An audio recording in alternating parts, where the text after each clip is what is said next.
This is Democracy Now!, democracynow.org, the War and Peace Report. I'm Amy Goodman with Nermeen Sheikh.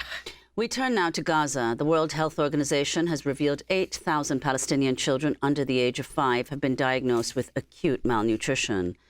This comes as a major new UN report accuses Israel of committing war crimes and crimes against humanity. This is Tedros Adhanom Ghebreyesus, the head of the WHO. A significant proportion of Gaza's population is now facing catastrophic hunger and famine-like conditions. Despite reports of increased delivery of food, there is currently no evidence that those who need it most are receiving sufficient quantity and quality of food. The dire warning from the World Health Organization comes as Israel and Hamas are both facing calls to support the ceasefire and hostage deal that was endorsed by the UN Security Council. On Wednesday, Secretary of State Antony Blinken accused Hamas of being the obstacle to the deal. Hamas has proposed numerous changes to the proposal that was on the table. We discussed those changes last night with Egyptian colleagues and today with the Prime Minister. Some of the changes are workable, some are not. We're joined right now by Ambassador Majed Bamya. He is the Deputy Permanent Observer of the State of Palestine to the United Nations. We thank you so much for being with us. Let's start off with this major issue, and that is that Tony Blinken has gone from country to country saying that Hamas is the main obstacle, that they agreed to this proposal weeks ago. Now they're putting in obstacles to the agreement.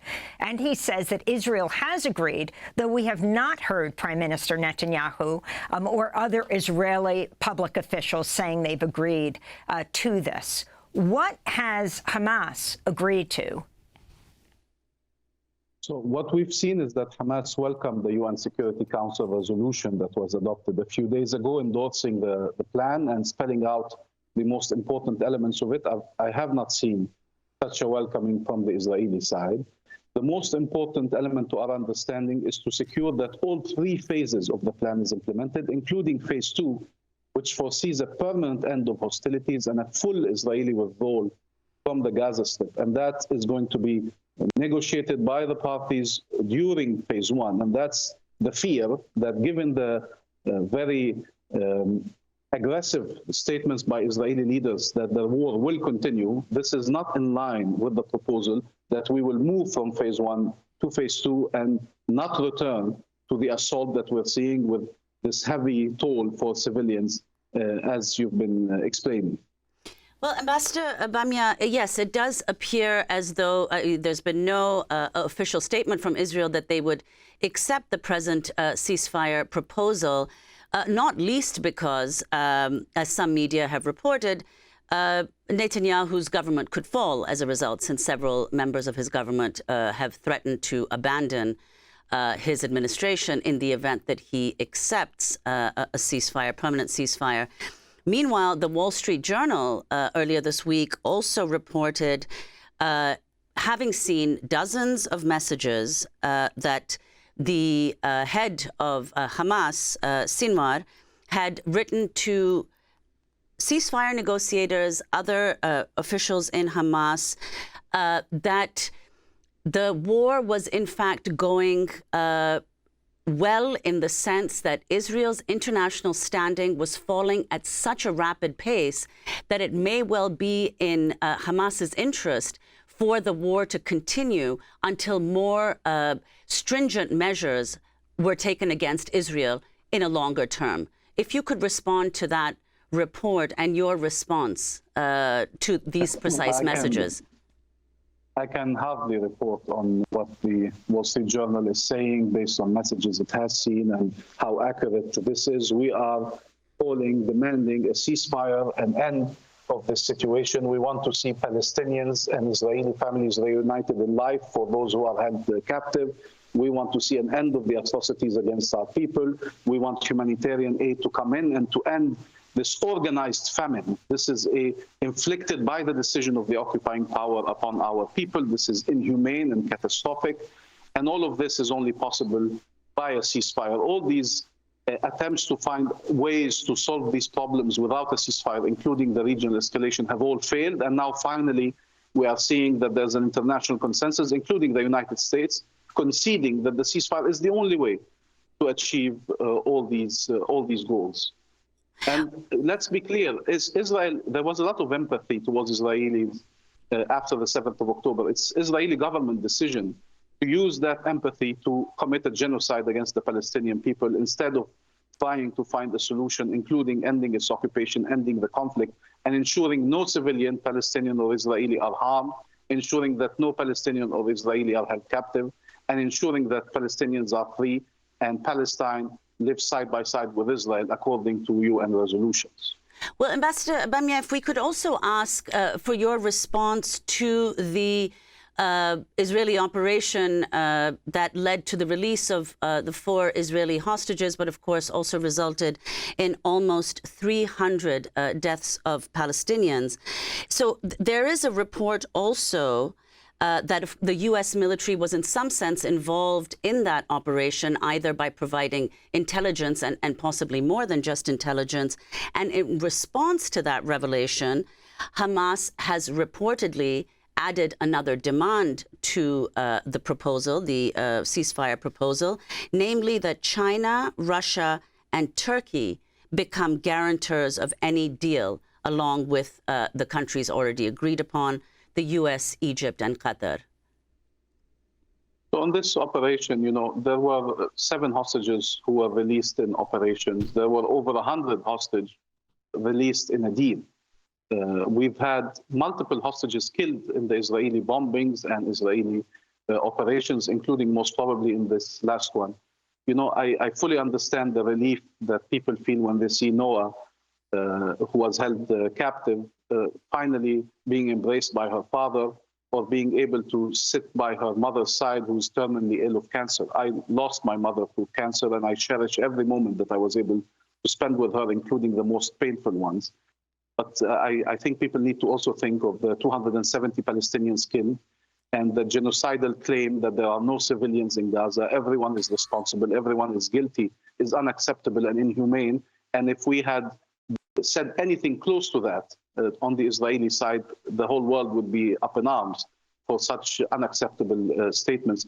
People also have to think of the thousands of cancer patients in Gaza who are not receiving treatment now for 8 months, who have lost their home, who have no hospital to go to, who have lost loved ones and don't have the time to mourn them, who have to move and be forcibly displaced from place to place, and they cannot answer the aches of their body because they are trying to survive every single day. 2.3 million Palestinians every single day are fighting to survive famine, bombings, killings. This situation, anybody who's able to justify such harm to civilians, such atrocities committed against civilians, have understood nothing about the lessons of history. A new report by UN independent human rights body finds both Israel and Palestinian armed groups have committed war crimes since Hamas's surprise attack on October 7th.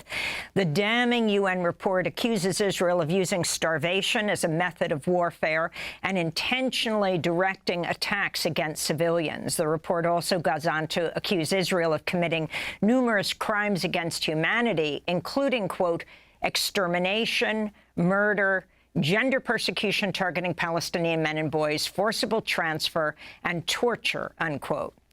The UN Commission also accused Hamas of also committing numerous war crimes, including intentionally directing attacks against civilians, as well as torture and, quote, indiscriminately firing projectiles towards populated areas in Israel, unquote. And the UN accuses both sides of committing sexual violence.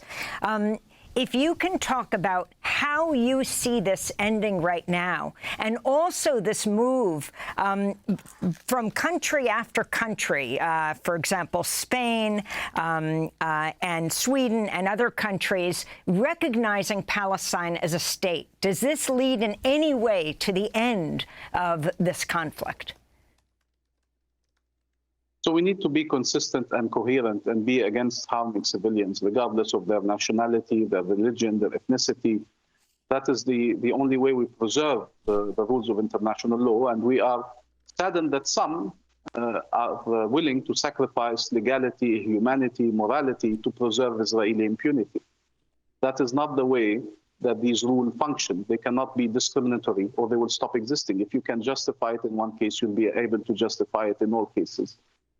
And the way we see this ending is upholding international law, is ensuring accountability, ensuring there are consequences for these actions, and ending the reasons for the conflict, the root cause of the conflict between us and Israel, which is ending the occupation and allowing two states to live side by side. And that's what the Israeli leaders are saying exactly they don't want. They don't want a Palestinian state. They consider that our existence, that our rights are an existential threat for them.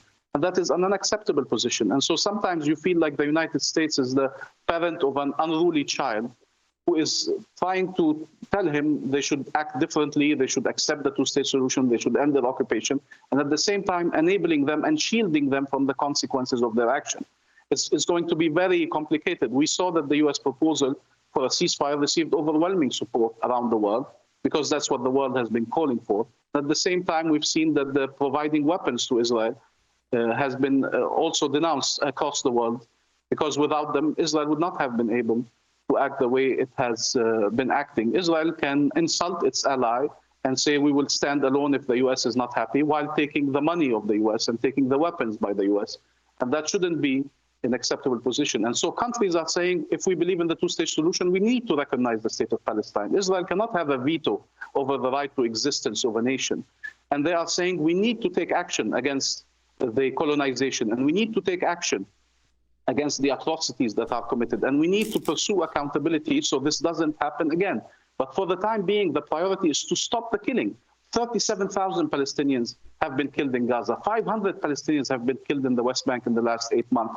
We have prisoners dying in detention. In Guantanamo, in 20 years, you had 9 persons die in custody.